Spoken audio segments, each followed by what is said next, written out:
All right, Dirk, thank you very much. We are also following breaking news on the Caldor fire, and it's great news for residents within the city of South Lake Tahoe. Residents are able to return home tonight, but it comes with an important message. All is not back to normal. Now, we have live team coverage for you. Aaron Heft met with local crews who are protecting the area near Wrights Lake. But we'll start with Kristen Simoes. She is live in State Line where roadblocks have been lifted, and she also has details on the changing evacuations out there. Kristen. That's right, Walter. First, I should say there's likely to be horn honking and people yelling because people are just starting to roll back in, and they're so happy that the city is reopened. You can see here, residents only, they can go back home. This was just announced about 2 hours ago, so they're really coming in from Carson City and Reno, Sacramento, just slowly rolling in. I do want to clarify, this is a rollback of the evacuation order, which means it's once again an evacuation warning because there are still dangers that exist. And because of this, city officials are saying if you're high risk, if you have any medical needs, if you're somewhere safe, you may want to consider just holding off coming back home. Before an official announcement was made, the California Highway Patrol, Caltrans, and the National Guard quietly removed roadblocks that have kept South Lake Tahoe's 22,000 residents away for almost a week. The following area has been moved to an evacuation warning for all streets within the South Lake Tahoe city limits. This is the message residents received explaining they could return home, but there's still an evacuation warning in place. That's because there's still a small threat from the fire, as well as poor air quality, heavy equipment on the roadways, and some of the main access points into the city remain closed. The warning does mean that we need to stay alert. We need to be vigilant, that there are dangers out there. There's ash pits in the wilderness. There's trees that have fallen over that still may be hot. And if something happens in the opposite direction, an order could come back. With this repopulation comes some important messages from the city. First, it applies only to those who live within the city limits. Those people who do choose to return home should plan on being self-sufficient for several days, as stores and restaurants may not reopen soon.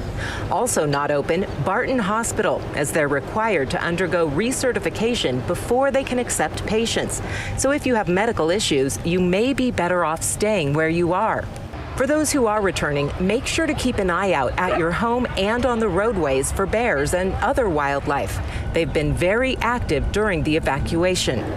They're also asking tourists and people with homes that are not their primary residence not to come to Tahoe until the city has returned to a fully functional state, with services, stores, and restaurants ready to welcome them. Our residents need time to get back up and running, to get their businesses open, and now with the warning is not the exact time to be in town. Now, just to clarify, in addition to the city of South Lake Tahoe, the community of Tahoma up 89 toward the West Shore, that is also being rolled back to an evacuation order. All of the other parts of the Tahoe Basin, the other areas considered South Lake Tahoe that are in the county, they are still under an evacuation order. And you heard the city manager, Joe Irvin, mention that if things were to change, there is a slight chance, although they don't anticipate it, there's a slight chance it could go back to an evacuation order. So again, if you have medical needs, if it takes you a little bit longer to repopulate or to evacuate, you may want to consider just staying where you are until the threat of the Caldor fire is completely gone. Reporting live from South Lake Tahoe, Kristen Simoes, KCRA 3 News. Yeah, but for now, a lot of happy people being able to return home. Kristen Simoes live for us tonight. Thank you very much. Meanwhile, a massive stride, or I should say massive strides rather, on the Caldor fire over the last 2 days. So progress is being made by fire crews in the thick of it. KCRA 3's Aaron Heft introduces us to local teams hard at work behind the fire lines. Strike teams from across the region, but specifically the Sacramento area, getting up here in the last several days, helping put containment on the Caldor fire. This terrain is just unreal. These timber fires can just go. I believe they were talking about switching out a stick. Huge strides in the last day. Fire lines barely growing. Strike teams like this one making it possible.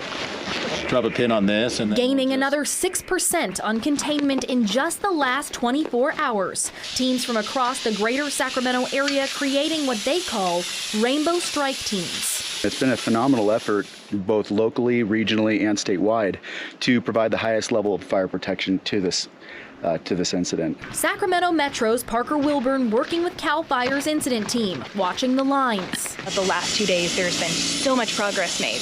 Talk to me about the progress. Right, so we've taken advantage of really good weather. Other crews from Sac Metro, Sacramento City, Consumnes, Folsom, Roseville, and more working ahead of what the Caldor fire's been able to reach. Breathing in the silt-like dirt with each step, on the watch for danger You can ahead. see the smoldering. Many of the trees already burned up, so now it's just the roots that it's finishing off. So we'll come dig them up a little bit and get some water on it. These holes a huge problem. Crews say even when they look like this, they can be anywhere from 300 to 400 degrees. And as you walk up, you might step in a soft spot, sink in. So you kind of got to tread lightly. Hosing down hot spots, every stride a step closer to more containment on a fire that for the moment has seemed to slow. So we're creating massive containment lines to keep this fire in check. At Wrights Lake, Aaron Heft, KCRA 3 News.